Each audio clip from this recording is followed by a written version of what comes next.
Hi there, I'm Father Paul Isley, retired here in Lamar's. I'd like to go through a day in the life of a Catholic priest. My alarm goes off at 6 in the morning. That's the hardest thing I do every day, is to get up. I like to stay up late at night, but I don't like to get up early in the morning. Every day, priests are required to pray the office. The office is a series of 5 prayers during the day: early morning, morning prayer, midday prayer, evening prayer or vespers, and night prayer. Then I come up to Galen every school day and help with mixed chorus.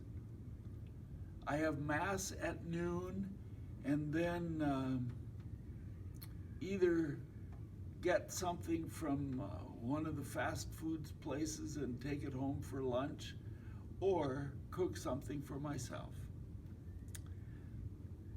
On a weekly basis, I prepare for the homily. Some weeks it's earlier on, like on a Monday, that I would read the readings that are coming up for the weekend. Sometimes it's later than Monday. Mass on the weekends, I have either a Saturday night and or a Sunday morning Mass. Then I go to Galen events: volleyball, football, girls and boys basketball, softball, baseball, concerts, plays and musicals. Then some things that happen on occasion but not regularly. We have what we call sick calls. That would be an emergency call either to a person's home or to the hospital if they have been in an accident or have had something occur to them that's life-threatening, so that I could celebrate the sacrament of the anointing of the sick with them. Also, things that happen on occasion, I would do visits to hospital, to nursing homes, to those who are homebound. Once a month, we have a deanery meeting for all of the priests of our deanery.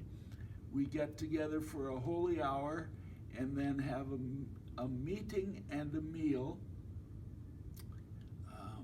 On occasion also, I have guests for dinner at my condo.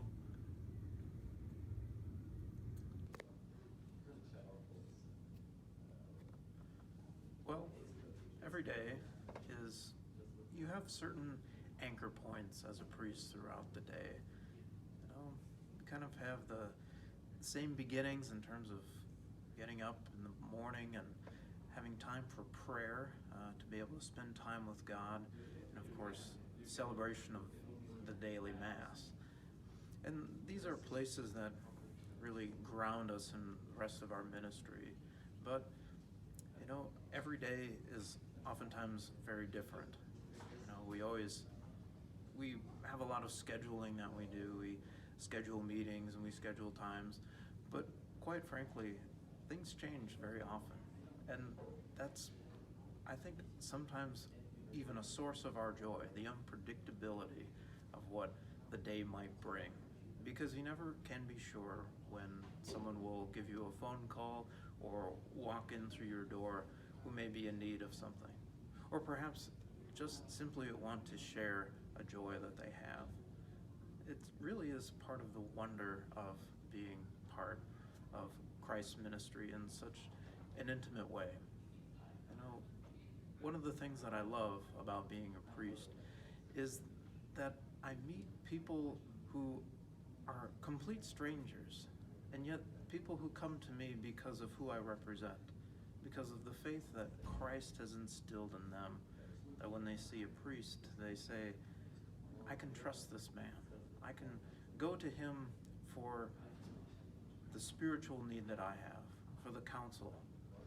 And it's a very humbling situation because oftentimes I feel like I am no expert, but it is because of what Christ does through me that His graces make the day so important for other people.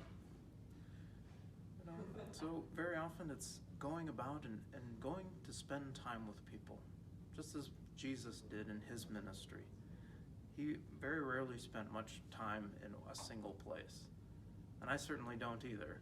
Between going back and forth between St. Joseph Church and St. James Church and coming here to the school, there are so many different people that I get to speak to each time.